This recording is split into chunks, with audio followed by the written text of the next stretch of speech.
Halo, assalamualaikum warahmatullahi wabarakatuh. Ahlan wa sahlan wa marhaban. Ketemu lagi sama guru daring. Di sini Ibu akan ngapain? Stay tune ya. Langsung dari Madrasah Ali Al-Hamid. وإن ضاقت بك الدنيا فدندن هذه الكلمات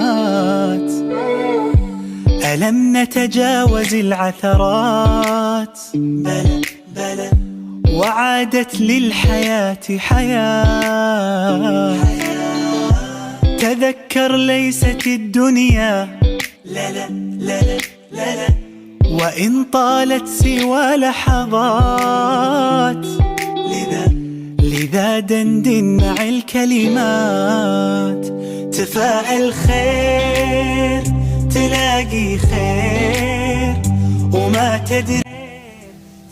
Ada dua pembahasan utama dalam pembelajaran kita hari ini. Pertama adalah penurunan Al-Quran, yang kedua adalah penulisan Al-Quran. Penurunan Al-Quran bisa diistilahkan dengan nuzul Quran. Nuzul berasal dari nazala yang berarti turun. Jadi nuzul Quran adalah proses turunnya Al-Quran dari langit ke bumi pada bulan Ramadan. Ada 3 pendapat besar mengenai turunnya Al-Quran. Pertama, Al-Quran diturunkan ke langit dunia pada malam Lailatul Qadar sekaligus, lengkap dari awal sampai akhir. Pendapat yang kedua, Al-Quran diturunkan pada malam Lailatul Qadar sekaligus, kemudian diturunkan berangsur-angsur dalam waktu dan 3 tingkat. 1. Diturunkan ke Lauhil Mahfud. 2. Diturunkan ke Baitul Izzah di langit dunia. 3. Diturunkan berangsur-angsur ke dunia. Pendapat yang ketiga, Al-Quran diturunkan ke langit dunia dalam 23 kali Lailatul Qadar selama 23 tahun pada setiap malam Lailatul Qadar. Jadi untuk pendapat yang paling masyhur dalam hal penurunan Al-Quran itu adalah pada malam 17 Ramadan, ya, nuzul Quran. Makanya setiap tanggal 17 Ramadan kita memperingati sebagai nuzul Quran. Disitulah pertama kali Al-Quran turun pada usia kelahiran Nabi 41 tahun sampai dengan usia Nabi 63 tahun atau pada tahun 10 Hijriah, ya. Jadi itu pendapat yang paling masyhur selama 22 tahun, 2 bulan 22 hari. Kemudian beliau mendapatkan wahyu pertama pada saat bertahanus di Gua Hiro, ya. Dan kalian tahu dong ya, surat sama ayat pertama kali yang turun apa? Ya betul, surat Al-Alaq ayat 1 sampai 5.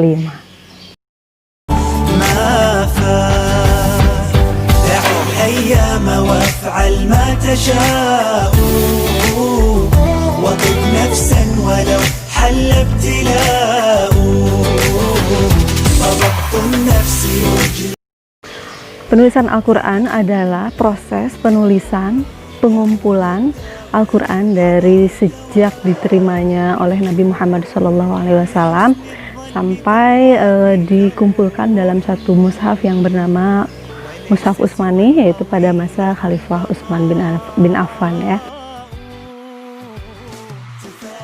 Berkata anak-anakku, di sini Bu Dinar akan menyampaikan sejarah penulisan Al-Quran. Jadi penulisan Al-Quran itu dibagi menjadi 3 tahap, ya. Pertama pada tahap Nabi Muhammad SAW.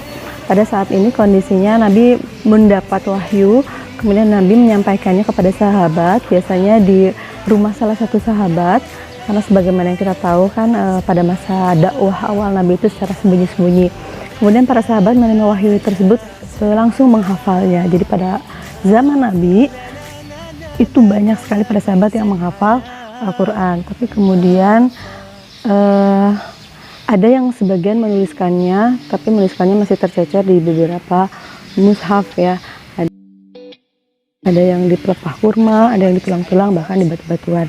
Tahapan kedua penulisan Al-Quran terjadi pada masa Khalifah Abu Bakar As-Siddiq.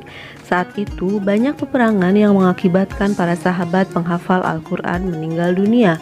Lalu, sahabat Umar bin Khattab menyampaikan pendapat kepada Khalifah Abu Bakar untuk menulis ulang dan mengumpulkan catatan-catatan Al-Quran yang terpisah-pisah.